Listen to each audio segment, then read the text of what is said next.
I'm very excited to be back. And I'm very happy to be able to give a reading from this book. No time before and probably no time after tonight will I give a reading that's about this book. Fiction writers go on tours when their books come out and they read from those books.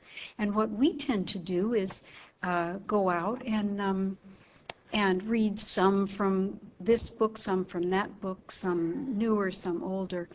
So this invitation to look at this book, to choose poems from it and read them in their order and see what I have here. This is exciting. Thank you.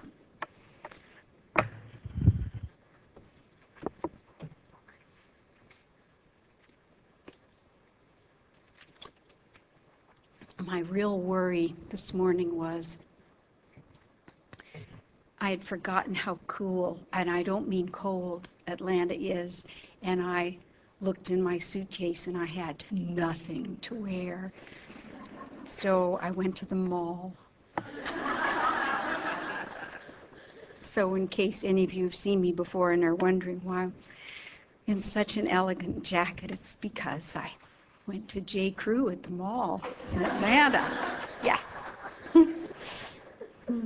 Really feels good. Oh, new clothes, new life. So I'm going to read for about half an hour, and then we'll have a chance to have a conversation for about the same length of time. And I'm just, when I realized that, 30 minutes, 15 poems, 5 sections to the book, 3 poems from each section, and I began looking through and mulling what they would be. I'm going to go out of order for the first one. This is really from the second part of the book, but I wanted to begin with it tonight. Diagnosis.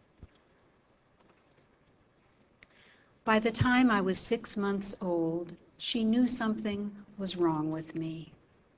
I got looks on my face she had not seen on any child in the family, or the extended family, or the neighborhood. My mother took me in to the pediatrician with the kind hands, a doctor with a name like a suit size for a wheel, Hub Long. My mom did not tell him what she thought in truth, that I was possessed. It was just these strange looks on my face. He held me and conversed with me, chatting as one does with a baby. And my mother said, "She's doing it now. Look, she's doing it now." And the doctor said, "What your daughter has is called a sense of humor." "Oh," she said, and took me back to the house where that sense would be tested and found to be incurable. I like to start there with that tragic poem. Well, tragic. This, I don't remember when it was that I realized that the hundreds and hundreds and hundreds of anti-war poems and historical war poems that I'd been writing for 20 or 30 years, and out of the hundreds and hundreds, there were like about 12 that weren't too faulty to show to others. When I realized that that should begin this book that all I was really sure before then about this book was that I was not going to call it The Mother. I was not. It was not called The Mother, despite how it would have looked to put on a bookshelf. There's a book of mine called The Father, and the idea of just putting them next to each other on the shelf, leaving them alone at night. I really liked that. But I knew it was the wrong title. And then when I realized the war poems should be the first section of this mother book, I then didn't have any doubt that that was true. I'll start with the first poem in the first section. First section's called War. First poem in it, Woman with the Lettuce. They are crowded in a line, being shoved toward a truck. Some seem stunned, some sick with fear. She stands slightly outside the line, black hat clamped on her head, mouth compressed. In her hands, she holds an oversized lettuce, its white stems and great, pale, veined leaves unfolded in the dense air. She stares directly at the camera, the large, delicate plant in her grip, its glowing veins reaching out. Furious, she takes her last chance to look right at us.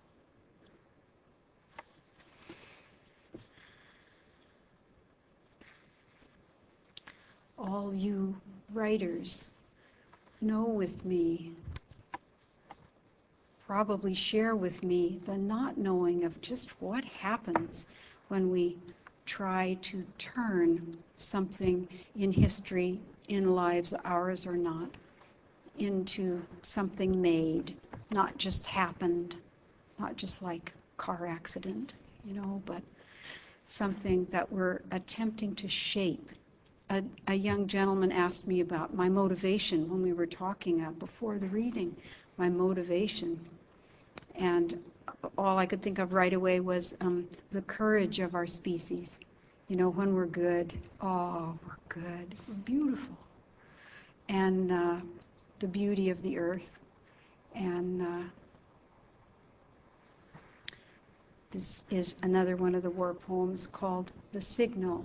And I realized I wanted to choose it today for the sake of all of our young, wherever they are. The Signal. When they brought his body back, they told his wife how he'd died.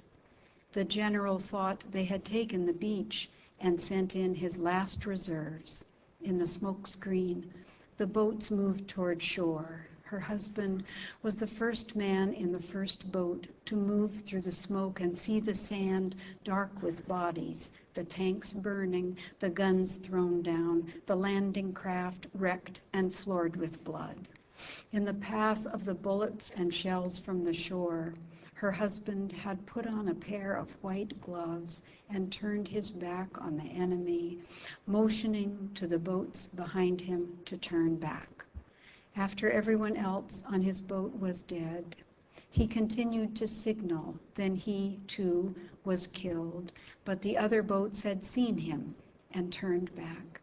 They gave his wife the medal, and she buried him, and at night floated through a wall of smoke and saw him at a distance standing in a boat facing her, the gloves blazing on his hands as he motioned her back.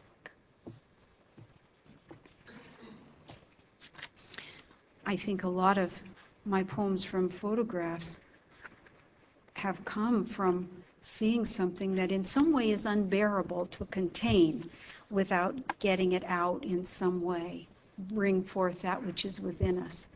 And very often there'll be a long period of hours or days, maybe even weeks, when I say, Sharon, this is not your subject. You weren't there, you don't know this. Even before that, I'll be not even realizing it could be a poem. I'll just think you're so obsessive. You've been thinking the same thing every hour for a week. And then I think it could be a first line. And then I think it's not mine to write. So I'm sure this is not unfamiliar to you folks. So this is kind of like a book against war. I don't know why it seems strange to me to actually say that, because I've been invited by you folks to come here and say something about this book and read poems from it and try to see what it is. So it's against unnecessary war, definitely against corporal punishment of children, and I'll read you one of those poems. Maybe the only one in here. It's called Fly on the Wall in the Puritan Home. And then I become a fly on the wall of that room where the corporal punishment was done. The humans who are in it mean little to me, not the offspring nor the offsprung. I turn my back and with maxillae and palps clean my arms. In each of the 100 eyes of both my compound eyes, one wallpaper rose. And if I turn back and the two-legged insect is over the lap of the punishing one, the Venus trap, I watch and thrust my narrow, hairy rear into a flower at the rhythm the big one is onward Christian soldiering and marching off to warring. As she's smoting, I'm laying my eggs in the manure of a rose, pumping to the beat. And my looking is a looking primed. It is a looking to the power of itself. And I see a sea folding inward, 200 little seas folding in on themselves, a mess of gene pool crushing down onto its own shore. Then I turn back to washing my hands of the chaff that flees off the threshed onto the threshing floor. Ho-hum, I say, I'm just a flay, fly light, fly bright, pieces of a species dashed off onto a wall, chaff of wonder, chaff of night.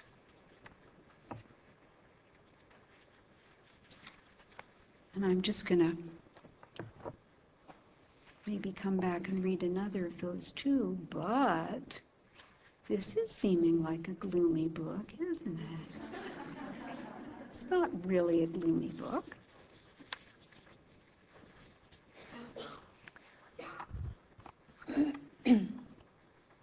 When our firstborn slept in, my breasts hardening with milk, little seeps leaking into the folded husband hankies set into the front curves of the nursing harness. I would wander around the quiet apartment when her nap would last a little longer than usual. When she was awake, I was purpose. I was a soft domestic prowling of goodness. Only when she slept was I free to think the thoughts of one in bondage. I had wanted to be someone, not just someone's mom, but someone. Yet I know that this work that I did with her lay at the heart of what mattered to me, was that heart. And still there was a part of me left out by it, as if exposed on a mountain by mothering. And when she slept in, I smelled the husks of olive rind on that slope. I heard the blue knock of the eucalyptus locket nut. I tasted the breath of the wolf seeking the flesh to enrich her milk. I saw the bending of the cedar under the sea of the wind. While she slept, it was as if my pierced ankles loosed themselves, and I walked like a hunter in the horror joy of the unattached. Girl of a mother, mother of a girl, I paced, listening, almost part fearing sometimes that she might have stopped breathing, knowing nothing was anything for me next to the small motions as she woke, light and wind on the face of the water. And then that faint cry, like a pelagic bird who sleeps in flight, and I would turn, pivot on a spice-crushing heel, and approach her door.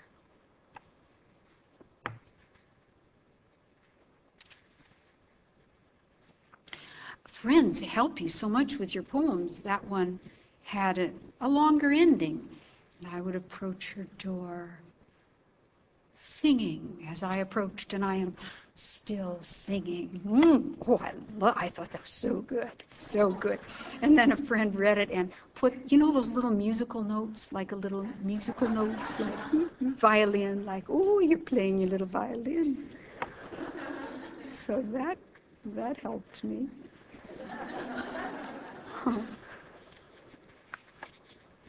I've been writing a lot of odes very recently, and they're all just like brand new and not appropriate to go out onto the hello world, hi world.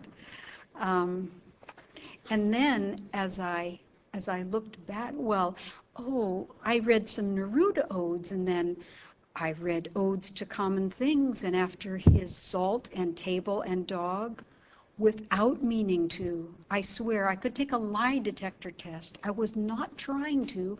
I thought of ode to a tampon. That's just what you might think of if you were me. It's not to be shocking. And then I began to look back and see there had been a lot of odes before that I had not really been conscious of in terms of their form. This is Wooden Ode. Whenever I see a chair like it, I consider it, the no arms, the lower limbs of pear or cherry. Sometimes I'll take hold of the back slat and lift the four-legged creature off the floor to hear the joints creak, the wind in the timbers, hauling of keel rope, and the structure will not utter just some music of reed and tether, Old Testament cradle. Whenever I see a Hitchcock chair, not a Federal or an Eames, I pay close furniture attention, even as my mind is taking its sea-blind cartwheels back. But if every time you saw a tree, pear, cherry, American elm, American oak, beech, bayou cypress, your eyes checked for a branch, low enough but not too low and strong enough, and you thought of your uncle or father or brother, third cousin twice removed, murdered on a tree, then you would have the basis for a working knowledge of American history.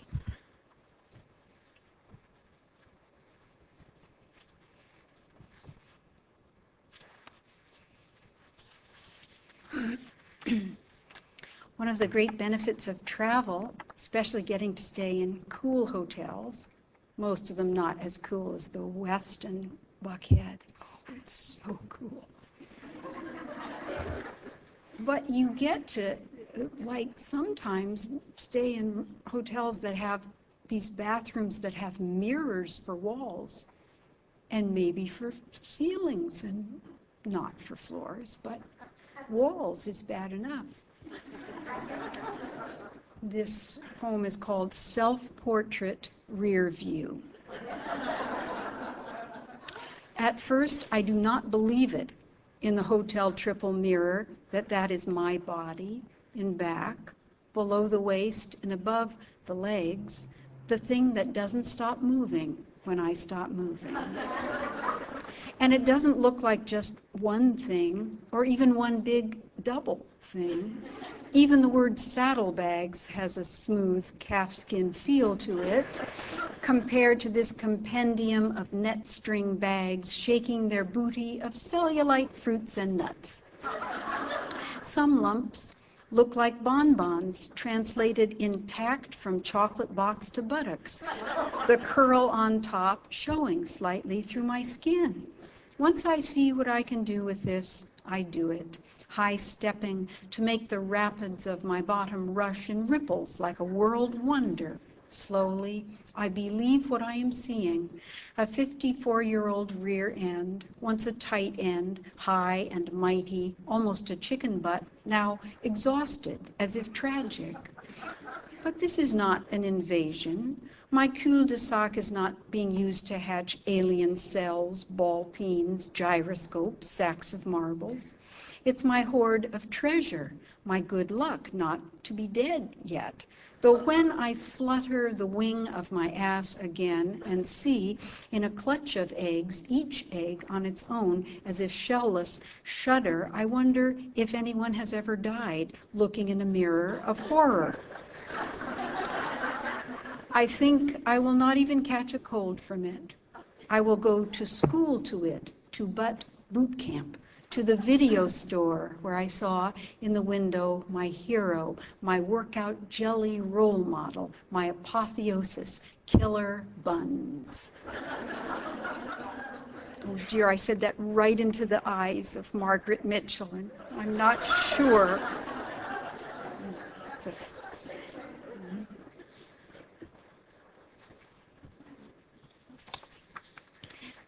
The fourth section of this book is mother-daughter poems, and this is one of those. Let me just look at my clock. We're good. the ecstatic. On her first antidepressant, my mother is adorable. Like many of us, she's not interested in much except herself, but these days she's more happily interested in herself. Now I think of those years with her as the Middle Ages, before morphine. We could have just put something in her food, like a Rose Fairy book potion. Yes, I wanted her to put me first. I wanted to draw out Leviathan with N. Hook. But I sensed the one under the spell, this one, the child who was in there to be tinkered down to. She's had her fitting for the medic alert. I've got it on. I'm all dingused up. I knew you would want to know that I'm all hooked up. She is happy that I want to know, and proud of wearing a little transmitter, not unlike being an opera singer, a link to those who wish her pleasure and long life. Oh, I have my mother on a leash. Where wast thou when I laid the foundations of the earth, when the morning stars sang together? I was there with my mother. That was the wrong tone. I was there with my mother. Yeah. Oh, I was there like a teenager. Oh, I was there with my mother.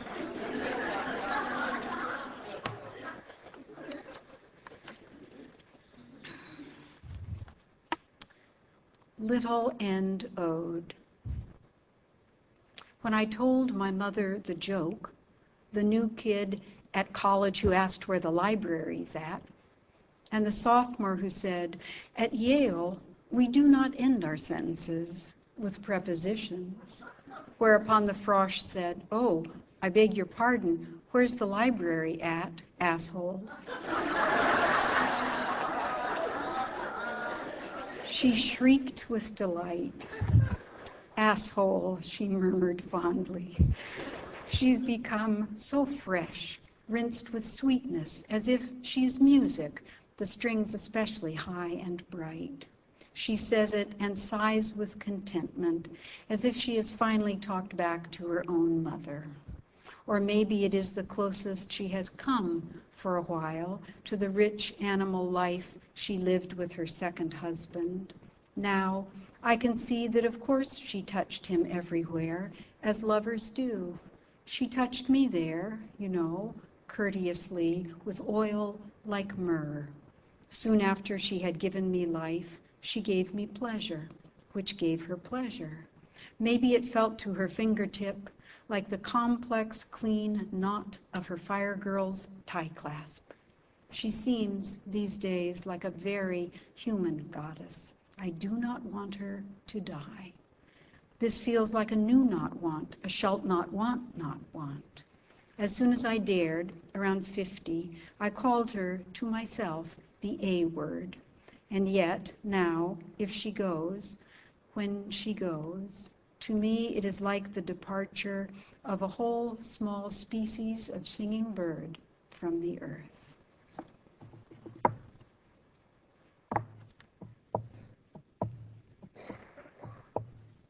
What a wonderful podium. I think I'll read two more. Or so, or maybe 2 or 3 more, and then we'll talk. Cassiopeia.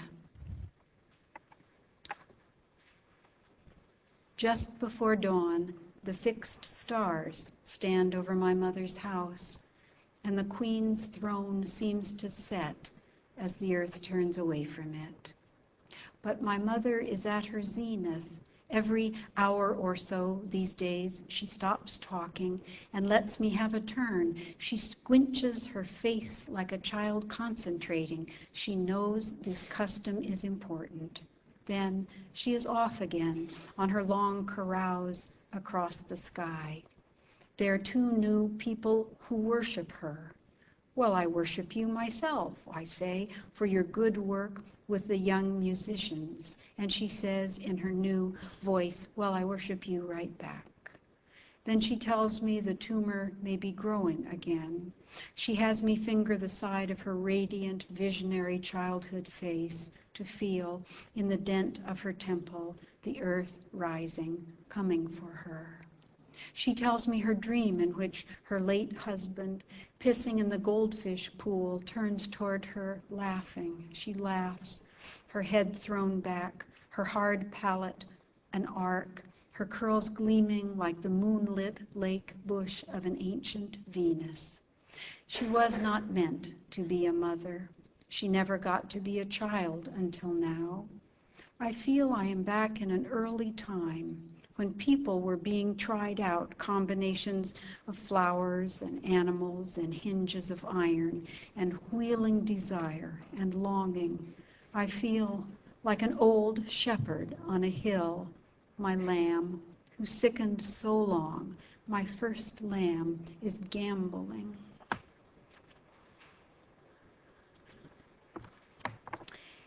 And then the last part of the book, which is called One Secret Thing, has a poem in it called One Secret Thing.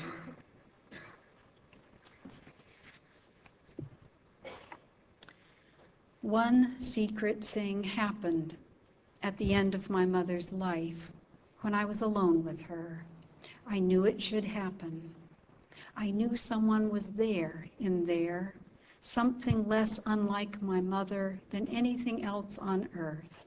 And the jar was there on the table, the space around it pulled back from it, like the awestruck handmade air around the creche, and her open mouth was parched. It was late. The lid eased off. I watched my finger draw through the jelly, its egg sex essence. The four corners of the room were not creatures, were not the four winds of the earth. If I did not do this, what was I?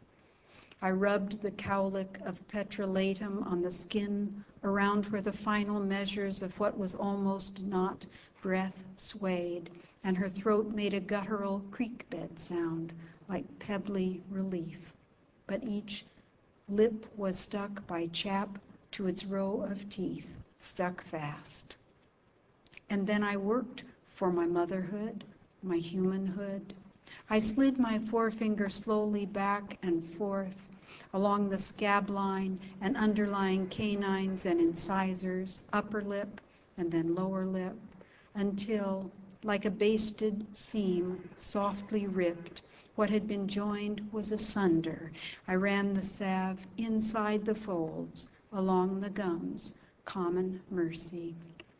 The secret was how deeply I did not want to touch inside her, and how much the act was an act of escape, my last chance to free myself.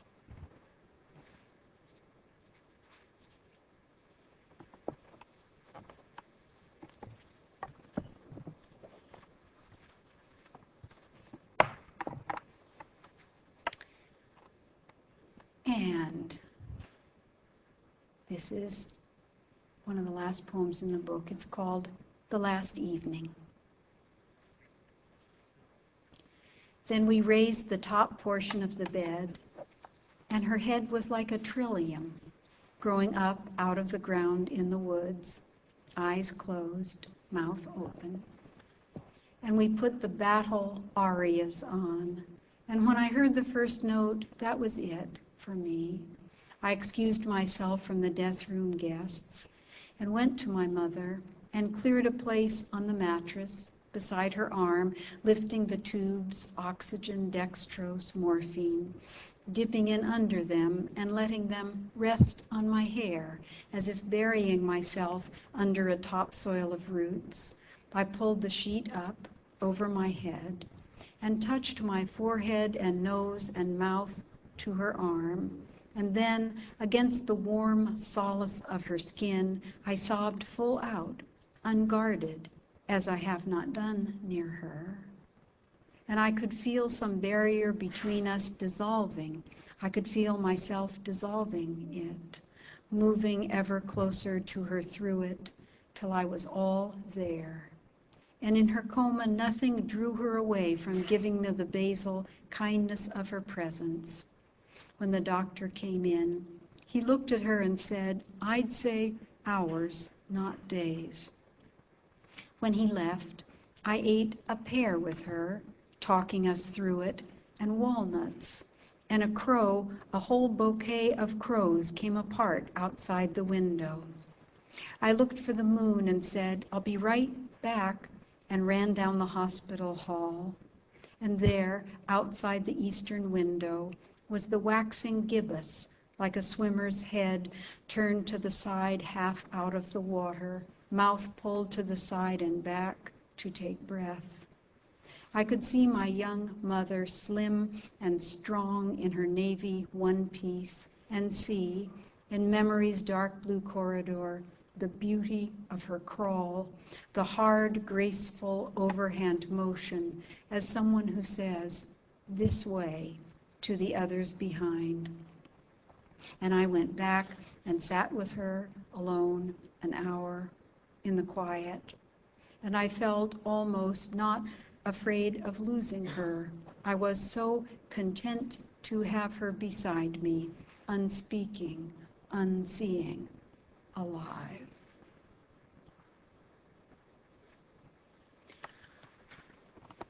So let's stop there for a while.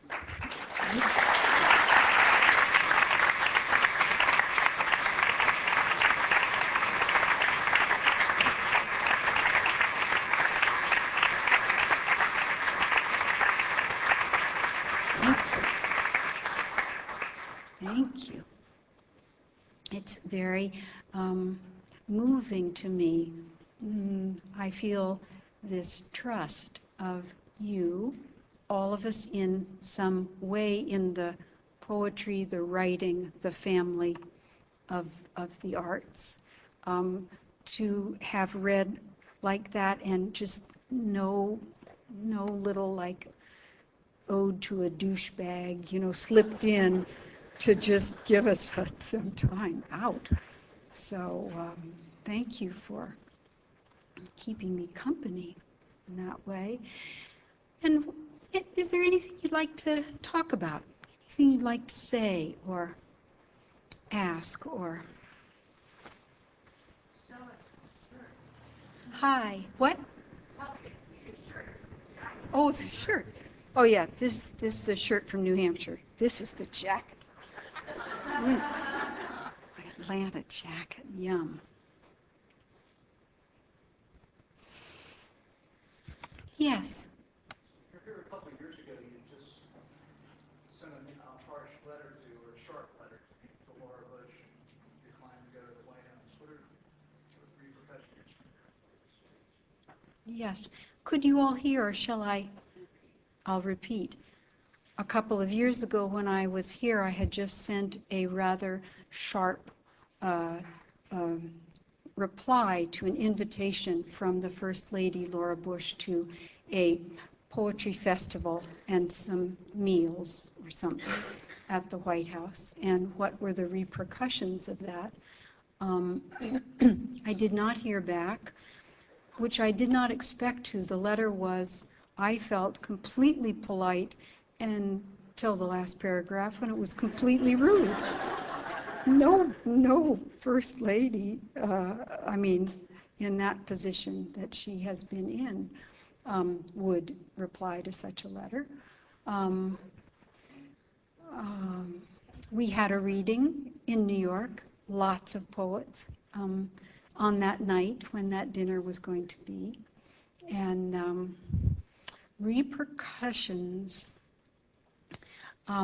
what comes to my memory first is the number of emails that I didn't have a machine at that time, but that were sent to the Nation where the letter came out, and most of them positive, and some of the ones that were negative were some of the most beautifully written ones, elegant prose, which was to be expected. Yes. Kind of weird, also beautiful sentences. Oh, I wish I had the one with me that said, P.S. oh, I can't remember it, but like a reply would be neither nor I mean, it was just, it was abrogatory PSing. Whoa, yeah, yeah. Was there something more specific than that you were thinking, sir? I was curious if you had further thoughts about it, or what you had thought about it in the wake of what you had heard afterwards, or you rethought it in any way, shape, or form. Ah, I can't say that I have wished I had done it differently. Yeah, which is unusual for me. Revision, revision, revision. Yeah, it was very scary to me to speak out in public, unexpectedly. And it was such a privilege to be stuck in a position where I had to do that. Such good fortune for me, and, you know, may the gods bless us all wherever we are.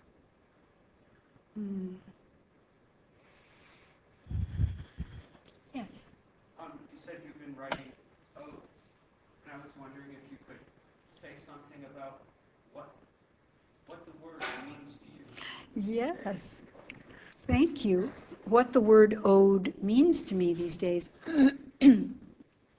When I wrote the poem Wooden Ode, which I read, I didn't look the word up, but I just felt that it was usually a poem of praise, but this was kind of upside down in that way, and that it meant something more than just my opinion, which many of my poems could just be called my opinion or my whatever. And I noticed recently that two things.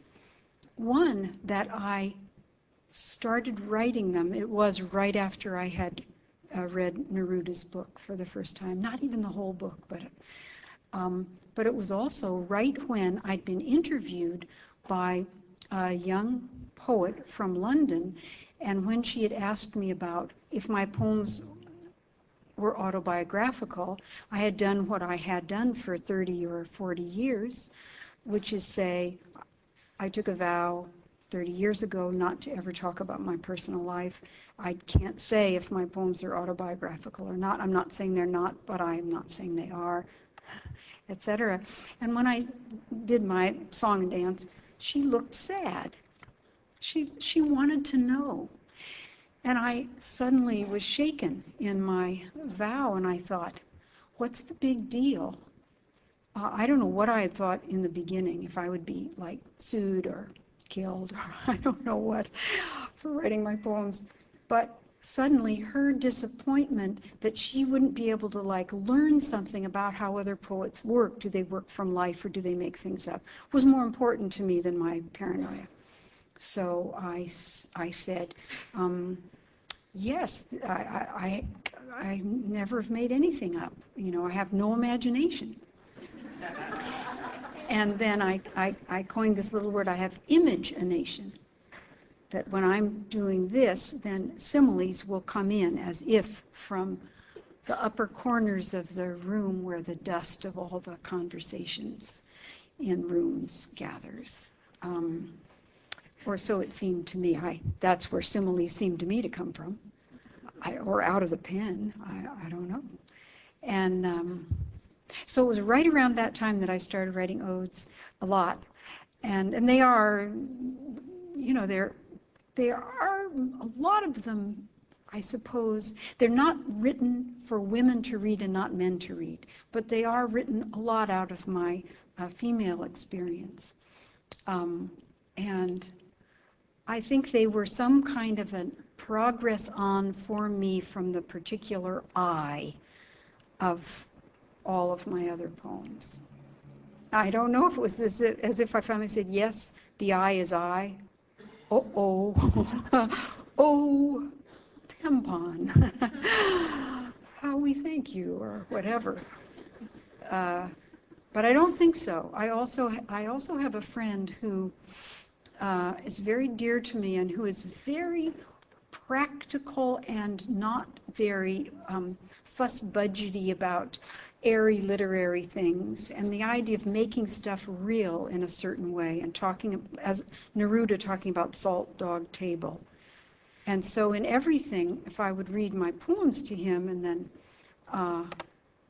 it helped me be a little less, fancy pants, la-di-da, whatever, as they say, whatever. So I'm not looking the word up yet. I just hurry through the O's in the dictionary. I look up words almost every day. I'm not going there until I'm not scared that if I find out what it really is, it would stop me from prancing in the fields of joy.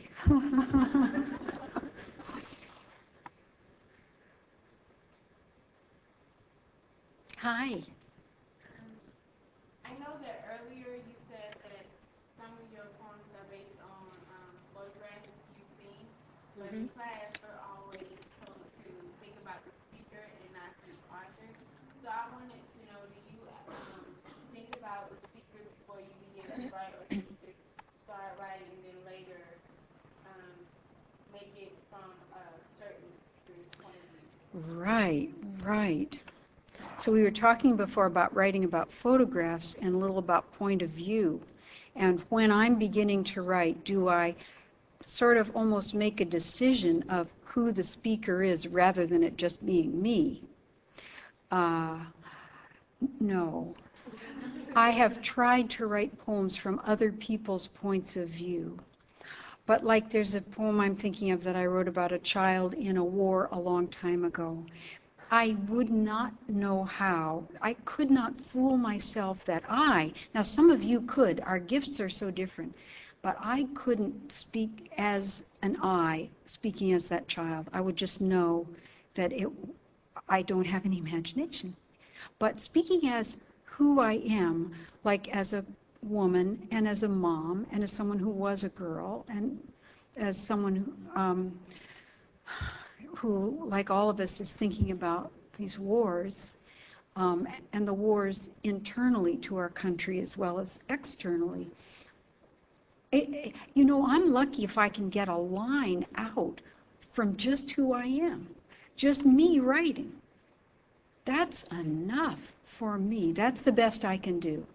And I write lots of poems, and few of them I show ever to anyone. I'm a bad writer a lot of the time. And I remember Bill Matthews saying, we need to write our bad poems. What will we do without them? We need to do that. So I'm with that program. So I'll tell you the one thing about that, writing these odes, I notice that I'm having peculiar ideas. At least they're just ordinary ideas. They're just simple, clear, logical ideas. But when I write them down, I see that they're peculiar and funny. And now when I was younger, I worried, like, how insane am I? Because you don't know when you're young.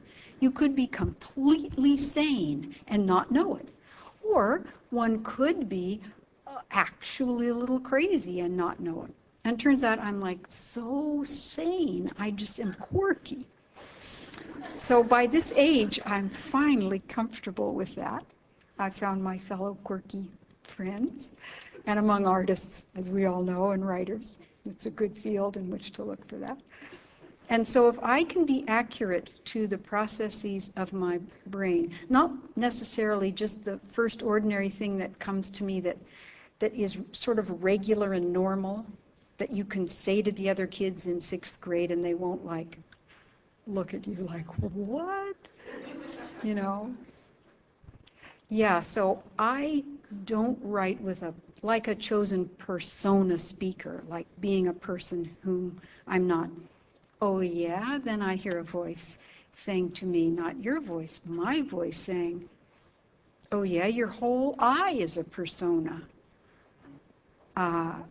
You're not trying to make it a persona, but it's kind of bold, and you're, as I say to myself, we talk to each other freely, you're a total chicken, Sharon, you know that. You're a fearful person. And then it gets too complicated for me. then I just, I can't, I don't know. Um, yeah, it's probably true that those of us who use an I in what we feel is the most naked way are actually presenting ourselves in a certain way that's less unnerving to us than another way. Or slightly more unnerving if we like being unnerved. Of course, I could give you a longer answer, but... Oh. What else? Hi. Yes, nice and loud for me. When you're preparing to do a book, to put one together, how do you go about getting all your points? Are they here, there,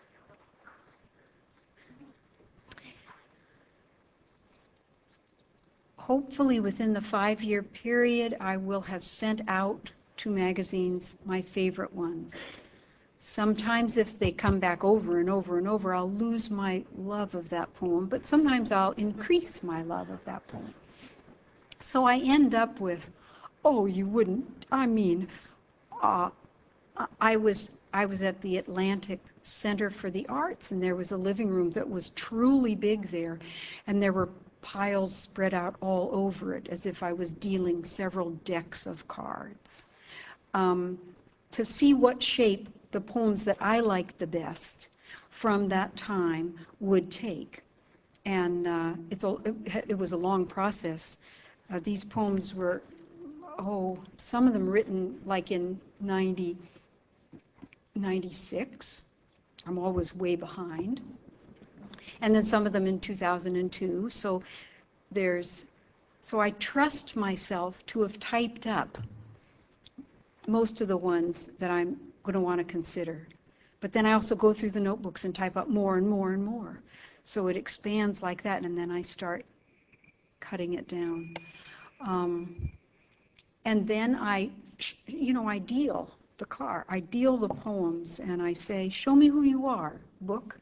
What goes where, what should be here, and what shouldn't be here. In 2 cases, I've written a poem for a book. There was a book which needed a poem. One of those was a poem.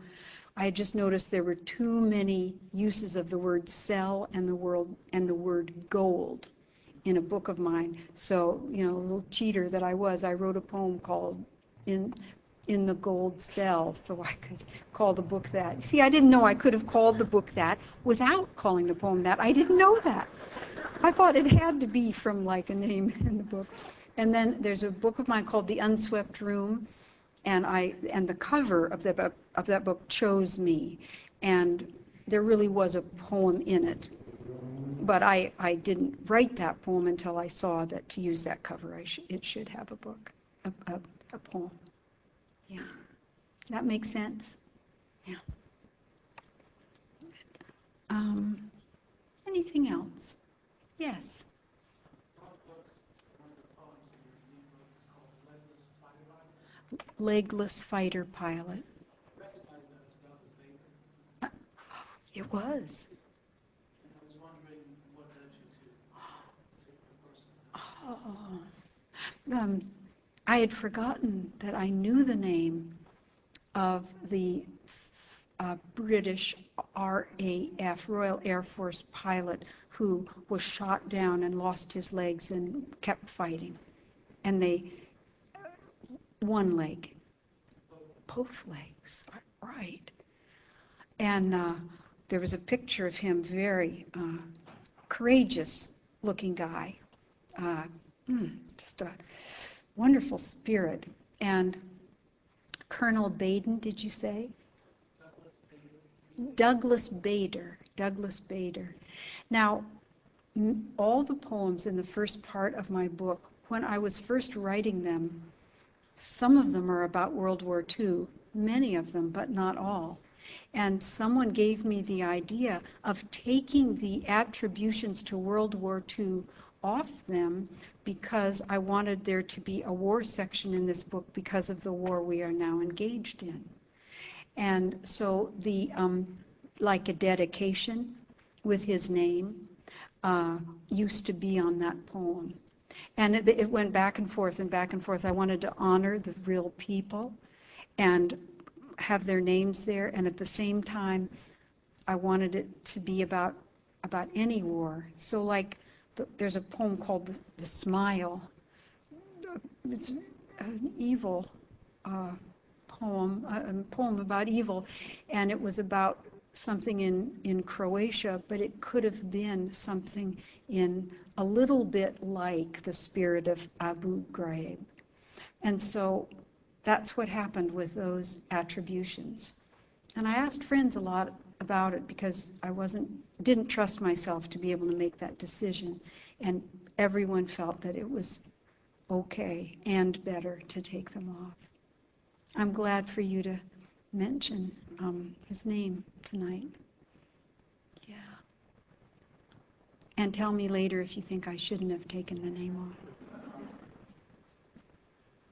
Or now.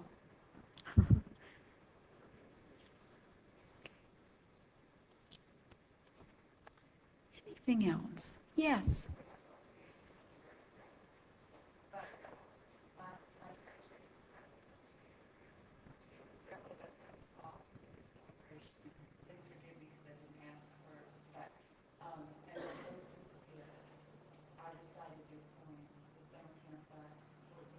Oh.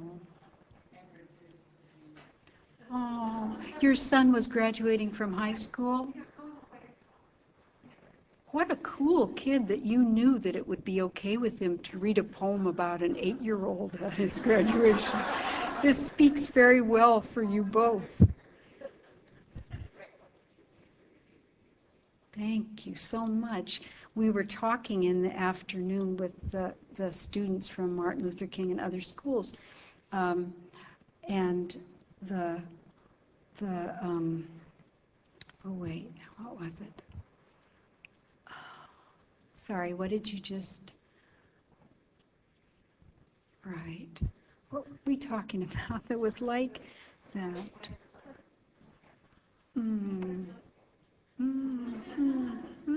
Maybe it will come to me. But thank you. Thank you. I'm honored. Oh, yeah. I would send poems about children to literary magazines, and as I was telling you folks, well, you know how it is with submitting poems? You go to the post office, you submit it with its self-addressed stamped envelope, you go back to your apartment building, and the rejection slip is in your mailbox. We don't know how they do that, but they do that. And they would say to me, if you wish to write poems about children, may we suggest the Ladies' Home Journal? This was 30 years ago. 30 years ago. How times have changed. And I kind of believed maybe they were right, that you shouldn't write poems about children, right? So, you young people, if we tell you, we old people tell you what we think poems should be about, we don't know, because nobody knows. I believe, I do not know what poetry is anyway. I know it changes. And to close tonight, I want to do something that I've never done. And I want to read for you, and this would be the time that we can turn the camera off. Thank you.